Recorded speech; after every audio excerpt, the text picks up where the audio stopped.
Welcome friends to another r/malicious-compliance video. As always, if you enjoy these videos, please make sure to hit that subscribe button. And our first story of the day is by Shane RR. Your contract is almost up. You should maybe start looking for other positions. First, a little background story. Doug works for one of the larger banks here in Canada. For someone without post-secondary, he's done incredibly well for himself. He's 28 now and he's been working with this bank for about 9 years. He started as a teller and worked his way all the way up to just below a branch manager, but more customer service oriented. The story starts February 2020, right as COVID was starting to snowball here. Doug had worked in a few different branches over the years and is quite personable. When a former colleague told him about a position in the wealth department, he thought it might be good for change. It was also work from a small office downtown, which meant he didn't have to go into a branch every day and deal with customers and employees face to face. He decided to apply. With a good recommendation, he got an interview. How this position works is he essentially would be working directly for two big investment banker types, but there was an office manager, we'll call her Sarah, who he also reported to as well. This office manager trained him, provided support, etc. During the interview, he was told that the base salary for the new position was $10,000 per year less, but there was a monthly bonus paid out that would bring him well over the salary cap for his previous position. Once he accepted, it didn't really set well with me since he didn't get that in writing. He got along wonderfully with his investment banker bosses. They loved having someone so personable who also had connections in the branch. The divisions were kept pretty church and state, retail and wealth, so it saved a lot of time having Doug around since he could just message friends from retail to get information without having to go through all the typical hoops. He also knew most of the systems already and got all the courses he needed very quickly.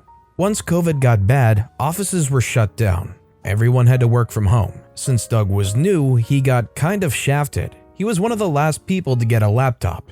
You can't use your own. Had one monitor, regularly got stuck going into the office to mail things. Also, since he was new, he had a lot of questions and needed help regularly. With work from home, that meant Sarah had to put in a lot of effort to answer his questions. She was a miserable woman. She was condescending, took a long time to answer him, or would just say, "Figure it out." It was incredibly frustrating for Doug, especially considering the bonus he was receiving was a fraction of what was promised. He was making considerably less money and was doing a lot more work. After about a year, February 2021 at this point, Doug was doing very well at his position. The investment bankers regularly praised him, they even got him fancy Christmas gifts. The only downside was Sarah. She was still giving Doug a very hard time and just generally was being rude and condescending. When Doug's 1 year rolled around, Sarah had a meeting with him about some issues a client was having. At the end of the meeting, she said, "Since your contract renewal's coming up, you might want to consider keeping your options open and looking for some other positions in other departments." We both knew this was an empty threat since his actual bosses basically needed him at this point. One of them started having some pretty serious health issues, and Doug was a superstar, helping him through it while maintaining his book of business. We knew this was just Sarah trying to make him feel small. Even still, Doug was pretty upset after hearing this. He had been putting in 12-hour days for less money and was borderline being bullied by Sarah the entire time, so he decided to take her advice. He sent out one application to a different division of the bank. Got a call back the same day. Turns out the lady who runs this division for our province used to work with Doug. She was his branch manager back when he was a teller. With this bank, in order to move to other departments, they touch base with your current boss. They spoke to both of his investment banker bosses and they were taken by total surprise. They called Doug to see why he was quitting since he was doing so well. They had no idea Sarah had promised him more money in the interview and that he took a pay cut to be there. They had no idea Sarah had been treating him the way she had been since they didn't interact with her often.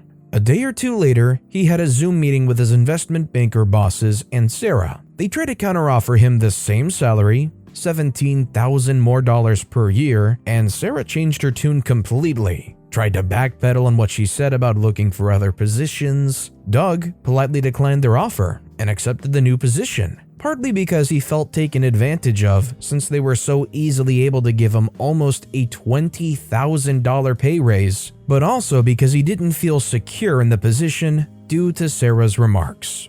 His investment banker bosses still call him regularly 4 months later to help with clients. Some of their clients only want to speak with Doug. or they need Doug's help with systems he designed to make their lives easier. Now Doug works from home still, makes $17,000 more than he did in the wealth department, and his investment banker bosses pay him a few hundred a week for his freelance work. Oh, and the best of it all is that Sarah took on all of Doug's duties for months while they found his replacement. Doug's investment banker bosses told him their new assistant is someone who worked in the mailroom of the office. He took 3 attempts to pass his exams and has no idea what he's doing. If you got a job thinking you were going to get bonuses that paid well over your previous salary, and it kind of very quickly reveals to be not the truth, do you think it's inappropriate to talk to your bosses about getting a raise to be, well, adequately paid? Let me know what you think in the comments down below. This next story is by Danzy Man. Performance review metrics on retail failed to consider that an entry-level employee might possess basic math skills. I used to work at a department store where the majority of sales volume came from clothing, and the primary target customer was women in their 30s and 40s. The raises there were based on a performance review, and at my first one, I got a 3% raise. So for the next year, I busted my butt in hopes of getting the maximum possible raise of 5% at my next review. Well, when the time came, despite having a very good review, I probably had the highest scores out of the 5 or so people in my department, the customer service desk, I still only received a 3% raise. I was devastated. After leaving the office, I headed up to the break room and looked over the metrics in more detail. That's when I noticed that a full 30% of my review score came from the store's average score on the customer satisfaction surveys that print out with every receipt. Now, this particular company does not offer any incentive whatsoever to its customers, like 5 random respondents each month will win a $50 gift card to take the surveys, and you had to fill them out within a fairly short time period after your trip. I think it was 24 or 48 hours. So even though we had hundreds of customers come through the store every single day, we only received around 20 to 25 survey responses per week, so 3 or 4 per day. And of course, without any incentive to complete them, a customer who had a bad experience would be far more likely to submit a survey than usual. In fact, I remember once or twice having a manager who just denied a grumpy Karen's demands discreetly tell me, "Don't give her the survey slip." So although we delivered a 5 out of 5 experience to 99% of all customers, the store's customer service score frequently fell in the range of 60 to 80%, varying wildly from one week to the next. Sure, there were times when our rolling weekly average would hit 100% for a few days, but I could never bring myself to reach the level of excitement over these occurrences that the managers tried to drum up in our morning huddles, knowing that it really just boiled down to us being lucky that whoever hadn't been 100% satisfied during that time period had just not bothered to fill out the survey. In statistics terms, the sample size of this survey was far too small to produce anything resembling an accurate representation of our true customer service performance. While I've never taken a statistics class, I have a passing interest in the subject, and based on the limited knowledge I've acquired throughout my life, I'd speculate that the margin of error for this survey score was probably on the order of 10 to 20 percentage points. This meant that nearly a third of my total review score was based on what was, essentially, a random number. So I continued to look over the various factors of the performance review score and their associated weights, and I reached a few enlightening conclusions. First, even if I got a perfect score on everything that I could directly control, all of the factors related to individual performance, the only way I could reach that 5% tier was for the store's survey scores for the year to average 90% or more. An annual average of anything under 75% would earn just 2 out of 5 points on the review. Our store's annual average was usually in the low 80s. Secondly, as hard as I had worked on perfecting all of my individual performance metrics over the past year, I had gotten 4 out of 5 points on most of them, with only a couple 5 out of 5s. This left me several points short of the threshold for even the 4% raise. So I did some calculations and determined that even if, over the next year, I discontinued all attempts to impress my managers, put forth only as much effort as the employees that were college students were, and just showed up on time for all my shifts, I'd end up with all 2s and 3s in my next review, but the store's survey score would actually help my score enough to still qualify for a 3% raise. So that's exactly what I did. I stopped trying to do things as quickly as possible and instead worked at a pace that would avoid breaking a sweat. And mind you, for some reason, the store was always around 76 to 78 degrees Fahrenheit, so this meant I actually moved even more slowly than is my natural inclination, which tends to be a bit faster than your average person. When working a cashier shift, I stopped proactively scanning the spare copies of the coupons that were kept at each cash register for the various 15% off everything coupons that were constantly sent out in the mail for every customer who came through my line. We were allowed, mildly encouraged, but certainly not required to do this. Instead, only scanning it for folks who explicitly asked me if I had it.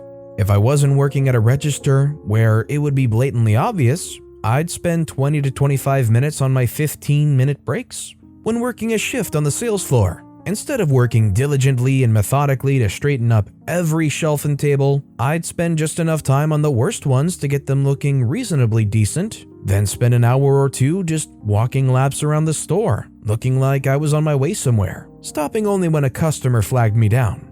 Whenever I was working directly with a customer, I'd still provide great customer service, but for everything else, I was just phoning it in. Sure enough, a year later, the comments on my review were a lot more critical than they'd ever been, and yet I once again had a 3% raise. That raise was oh so much more rewarding than any of the previous ones had been. This became my status quo for the rest of the time I worked there, until I landed a full-time tech support job and said sayonara to retail once and for all. I distinctly remember when I turned in my notice, the store manager said, "Well, we'll miss you. If you ever want to come back for some extra cash around the holidays or anything, we'll bring you back on at the same rate you have now." I was making $8.43, while the state minimum was $7.25. My new job was paying me $11 an hour. I said, "Yeah, that's not gonna happen."